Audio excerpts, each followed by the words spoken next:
La primera ley, entonces, que vamos a observar en este momento, se llama la ley de causa y efecto. Es una ley universal que nos va a enseñar muchas cosas. Lo que nosotros queremos saber, entonces, repito, es la razón por la cual Dios nos creó.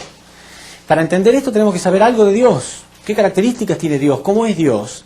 Y ahí vamos a entender por qué un Dios con estas características necesitó crear un ser con estas características que tenemos nosotros. Y esta primera ley universal nos va a ayudar a llegar a esa conclusión. Esta ley universal es absolutamente fundamental. El universo entero rige a través de este principio. Es una de las cuantas leyes universales.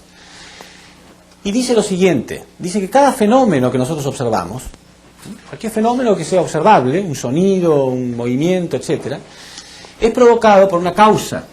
Tiene que haber una causa que provoque ese efecto. ¿Sí? Pero muchas veces la causa puede ser invisible, sin embargo producir un efecto que es visible. Les pongo un ejemplo sencillo. Imagínense que ustedes ven, por ejemplo, un cuerpo en movimiento. Por ejemplo, si yo suelto esto que tengo en la mano, ustedes lo van a ver en movimiento. Ustedes están viendo un cuerpo en movimiento. Y dijimos que no puede haber ningún efecto que no sea producido por alguna causa. Tiene que haber alguna causa por la cual se produce ese movimiento. ¿Cuál es la causa? La fuerza de gravedad.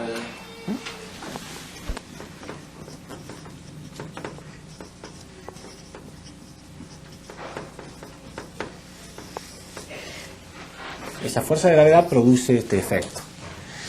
Si yo les pregunto a ustedes, ¿realmente existe la fuerza de gravedad? Sí. Cualquier persona medianamente culta tiene que decir sí. Porque ustedes la han visto, ¿verdad? No. Nunca la han visto en realidad. Les hice una pequeña trampa. Todo el mundo cae en esa trampa. No. Nadie vio nunca jamás la fuerza de gravedad. Lo que han visto es el efecto producido por la fuerza de gravedad. Pero es tan común, constantemente vemos cosas que caen atraídas por la fuerza de gravedad, que ya pensamos que hemos visto la fuerza de gravedad. Pero nunca nadie la vio.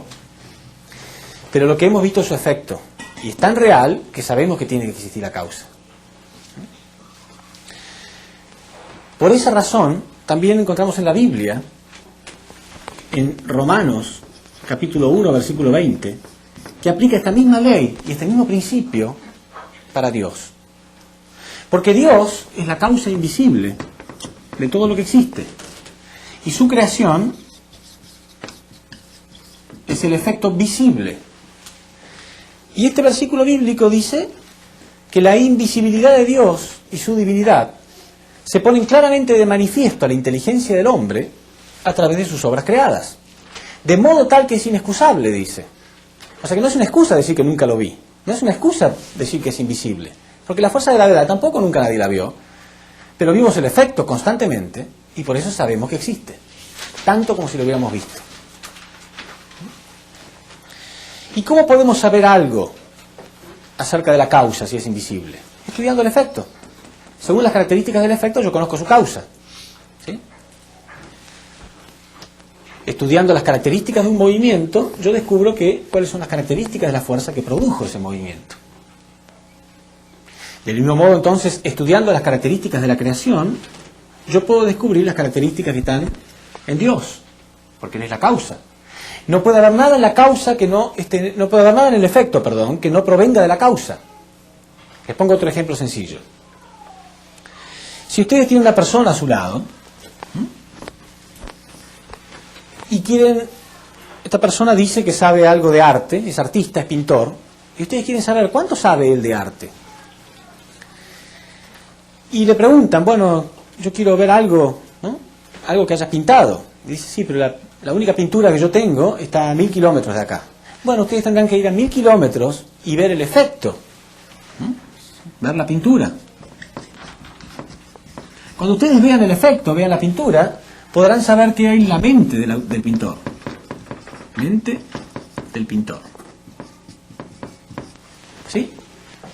Aunque yo esté al lado del pintor, a 1 metro, y la pintura esté a 1000 kilómetros, yo tendré que viajar 1000 kilómetros para ver qué es lo que hay en su mente. Porque esto es invisible. Yo tengo que referirme al efecto para conocer la causa. ¿Se entiende? ¿Y puede haber algo en esa pintura que no provenga de la mente del pintor? No. Todo estaba dentro de él primero y él lo plasmó en su obra. Entonces, estudiando las características del efecto, yo puedo conocer la causa. Del mismo modo, no puede haber nada en la creación que no haya estado en Dios primero. Todas las características que tiene la creación estaban en Dios primero. Entonces, lo que vamos a hacer ahora es un estudio de las características de la creación para poder entender las características de Dios. Cuando entendamos básicamente las características de Dios, ahí podemos entender en una forma muy clara por qué Dios creó y de qué modo nos creó y en qué nos parecemos a Dios. Entonces, vamos a observar ahora cuáles son esas características de la creación.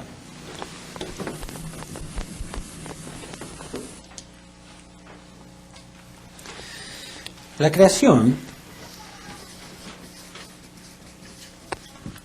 está en la posición de ser el efecto y Dios es la causa. Entonces, todas las características que están en el efecto estuvieron primero en la causa. Vamos a analizar las características de la creación a través de dividir la creación en 6 entidades principales, desde lo más pequeño que la ciencia conoce hasta lo más elevado, creado a imagen y semejanza de Dios, que es el hombre. La ciencia dice que todo lo que existe está formado por moléculas, que a su vez están formados por átomos y que a su vez están formados por partículas. Quiere decir que lo más pequeño que el hombre conoce hasta ahora son las partículas. Partículas, protón y electrón. Las partículas cuando se unen forman los átomos. Los átomos, al combinarse entre sí, forman las moléculas. Las moléculas, al combinarse entre sí, forman el reino mineral, vegetal y animal. Esto es el reino mineral, las plantas, el reino vegetal, los animales y por último el hombre. Son las 6 entidades principales en las que podemos dividir la naturaleza para poder estudiarla. Cuando yo hablo de las características básicas de la creación, me estoy refiriendo a aquellas características que son comunes para todas las entidades. Tiene que haber algo que sea común para todo, que todas las cosas de la creación tengan la misma característica. Esa primera característica se llama características duales. La dualidad. Dualidad significa como doble. Características duales de la creación. Porque sí, todo lo que existe en una doble característica. Hay una parte interna, invisible, que es la esencia de cada cosa, que se manifiesta a través de su forma externa visible. Por ejemplo, el hombre tiene una mente que está formada por emoción, intelecto y voluntad. Pero cuando nosotros tenemos, por ejemplo, una emoción determinada, sentimos amor por alguien, ¿cómo hacemos para expresarlo? Podemos abrazar a alguien, podemos servirlo, podemos besarlo, ¿sí? O sea que lo expresamos a través de nuestro cuerpo. Nuestro intelecto también. Si alguien tiene un conocimiento, puede expresarlo hablando, puede expresarlo dibujando, cantando, escribiendo. Necesita su cuerpo para expresarlo. Quiere decir que todo lo que es invisible dentro de su mente, que es la esencia de su ser, él lo manifiesta a través de su forma externa, a través de su cuerpo. O sea que hay lo que se llama un carácter interno. Esto significa carácter interno, que es invisible.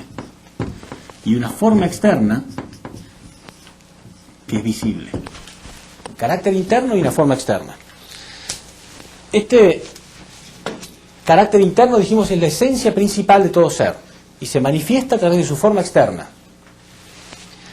Los animales también tienen una mente. Está en un nivel inferior al del hombre, pero inclusive podría decirse que también tiene algo semejante a la emoción, al intelecto y a la voluntad. No se puede decir que un animal sea intelectual, pero tiene algún conocimiento. Un animal doméstico, por ejemplo, sabe distinguir una persona extraña de su dueño, sabe cuál es su lugar y que a veces aprenden qué dormitorio no deben entrar, a veces hasta aprenden que no deben ensuciar tal lugar, que no deben pisar la alfombra, o que no deben... Algún conocimiento se le puede enseñar.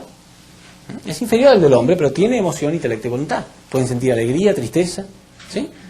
Pueden unir su mente y su cuerpo con la voluntad de realizar algo, de cazar o de reproducirse, etc. Quiere decir que también tiene una mente animal o instinto. Mente animal o instinto. ¿Y cómo sabemos que realmente lo tiene? Observándolo. Cuando lo observamos, por su comportamiento nos damos cuenta. Quiere decir que está manifestado a través de un cuerpo. El cuerpo es la forma externa o la manifestación visible. Las plantas tienen una mente vegetal. Las plantas también saben que deben alimentarse de sus raíces, que deben descomponer los elementos de la tierra y asimilarlos. Muchas veces cuando encontramos una rosa que tiene el tallo caprichosamente torcido, nos preguntamos ¿por qué razón? En vez de esa derechita como todos, está torcido. Y la explicación es la fotosíntesis. Cuando no recibe los rayos del sol, la planta lo esquiva, porque es un alimento que necesita. Cuando hay un obstáculo, la planta busca el sol. Busca el sol, entonces crece torcida. Quiere decir que tiene una mente vegetal que dirige su comportamiento. ¿Cómo sabemos que es así? Porque vemos la manifestación externa, vemos que realmente hay algo interno que lo está dirigiendo. ¿Qué pasa con las moléculas, los átomos y las partículas? Bueno, también tienen un carácter, porque tienen un comportamiento fijo. Si no tuvieran un modo de comportarse respondiendo a cierto principio, no existiría la química, la física. O sea que a través de la química y la física nos damos cuenta que realmente responden a cierto carácter en su comportamiento. Hay una ley que las dirige. A esto se lo llama naturaleza directiva interna. Tienen una naturaleza directiva interna. Por ejemplo, partículas del mismo signo se repelen, partículas del signo contrario se atraen para poder atraerse y formar los átomos. O sea que tienen cierto comportamiento, tienen cierto carácter en su comportamiento. Y también tienen un cuerpo externo, visible. Y acá podemos llegar a una conclusión interesante. Porque las moléculas, para saber de qué están formadas, tenemos que dividirlas. Y ahí nos damos cuenta que está formada por átomos. O sea, la molécula está formada por átomos. Los átomos los dividimos y nos damos cuenta que está formada por partículas. Y Einstein, famoso padre de la física, se preguntó, ¿y entonces las partículas de qué están formadas? Y él logró hasta dividir una partícula inclusive, y ahí se dio cuenta que se liberaba una inmensa cantidad de energía y desaparecía la partícula. O sea que estaba formada por energía. La materia está formada por energía. O sea, la materia está formada por algo que no es materia. Es algo casi espiritual, diríamos. ¿Sí? Sin embargo, esta energía forma las partículas que a la vez forman todo lo demás. O sea que la esencia de este mundo es en realidad espiritual. Es energético. Entonces, ¿qué es la energía? Mucha gente dice, entonces eso debe ser Dios. Dios es una energía. Bueno, ya lo vamos a ver. Un poquito sí, un poquito no. No 100%, ahora lo vamos a explicar. Pero el punto es que todo tiene carácter interno y forma externa. ¿Se entiende? Todo. No hay nada que no esté creado con esta dualidad de carácter interno y forma externa. Entonces dijimos que todo lo que está en el efecto está en la causa. No puede haber nada en el efecto que no provenga de la causa. Quiere decir que si todo el efecto tiene carácter interno y forma externa, Dios también. Entonces, utilizamos este símbolo para mostrar las características duales de Dios, la dualidad. Y decimos que sí, Dios también tiene carácter interno y forma externa, porque todo lo que está en el efecto está en la causa. El carácter interno de Dios es como la mente, y la forma externa sería como el cuerpo. La mente de Dios es el lugar donde proviene el amor, la verdad, la belleza, la bondad. Pero ¿cuál sería la forma externa de Dios? ¿Qué puede ser la forma externa de Dios? Bueno, tiene que ser algo que manifieste su carácter interno. Porque dijimos que todo lo que está en la mente se manifiesta a través del cuerpo. Entonces Dios tiene un carácter interno que está en la posición de su mente. ¿Qué puede ser lo que está en la posición de cuerpo de Dios?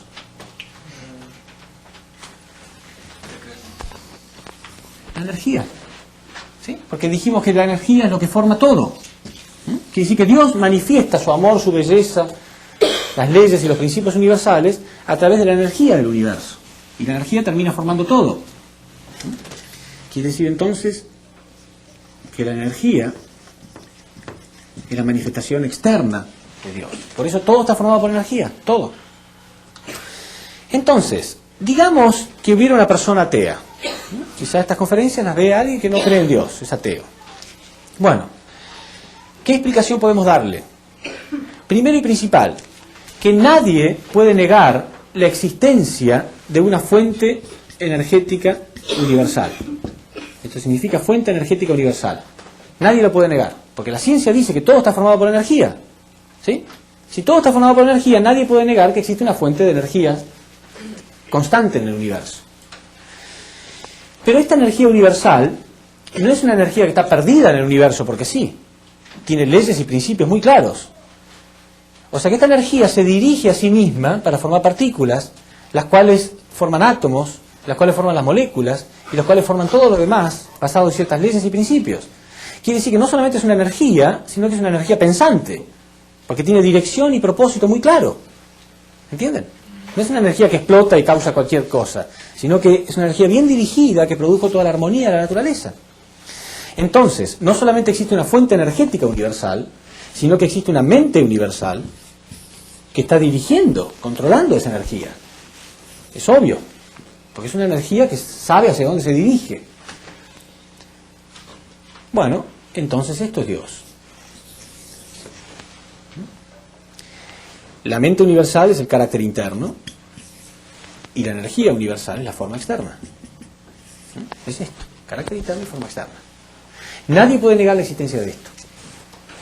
Sería totalmente desconectado de la realidad científica negar la existencia de una fuente energética universal constante y de una mente universal que está controlando o guiando esa energía universal. Entonces esto es Dios. Mucha gente cuando llega a esta conclusión, la persona dice, no, yo en esto sí creo. En esto sí creo, pero esto es la naturaleza, no es Dios. Bueno, no importa el nombre que se le dé, existe.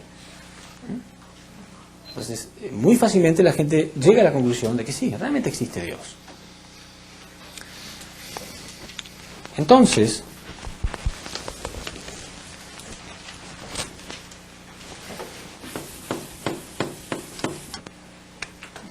otra característica que observamos, que es común para todas las cosas de la naturaleza, es la característica dual de la positividad y la negatividad.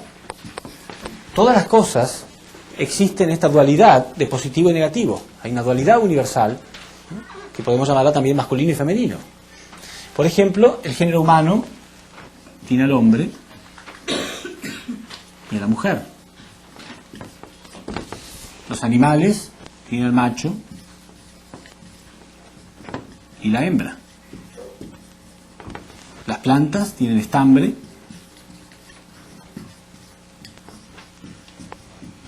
y pistilo.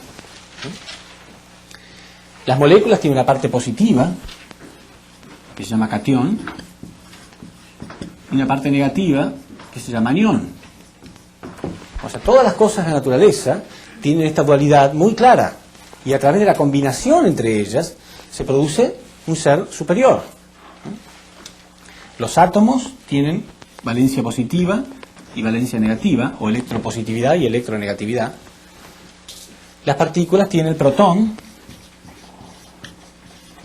que tiene carga eléctrica positiva, y el electrón, que tiene carga eléctrica negativa. Entonces, de nuevo lo mismo. Si todo en la creación, toda la naturaleza tiene esta dualidad de positivo y negativo, y dijimos que todo lo que está en el efecto proviene de la causa, y que no puede haber nada en el efecto que no esté en la causa, por lógica, entonces Dios también tiene que tener características positivas y negativas. Si Dios fuera un Dios puramente con características positivas, por ejemplo, masculinas nada más, entonces ¿de dónde sale este efecto? Bueno, sin embargo es muy lógico aceptar que Dios tiene características positivas y negativas. Pero aparte de ser lógico y de ser científico, también es bíblico. La Biblia dice en Génesis, capítulo 1, versículo 27, dice, porque Dios creó al hombre a su imagen los creó, hombre y mujer los creó, a su imagen, masculino y femenino. Quiere decir entonces que Dios también tiene ambas características de masculinidad y feminidad. Entonces, la manifestación de Dios, dijimos que la causa invisible se manifiesta en el efecto visible. La manifestación de Dios también es toda una naturaleza que tiene carácter interno y forma externa, en todas las cosas que existen, y masculinidad y feminidad en todas las cosas que existen. ¿Se entiende? Quiere decir que Dios, al igual que un artista, reflejó sus características en su obra. Y Él se ve reflejado en esta obra. Bueno, eso puede ser muy interesante intelectualmente hablando, pero no nos sirve para mucho en nuestra vida si lo dejamos ahí. Si quedamos solamente con este concepto, sí, puede ser interesante, pero no me explica realmente qué es lo que ocurre con mi vida o por qué Dios me creó. Pero es muy importante porque a partir de ahora podemos entender más y más las leyes y principios del universo y empezar a entender cuál es la razón por la cual Dios creó al hombre.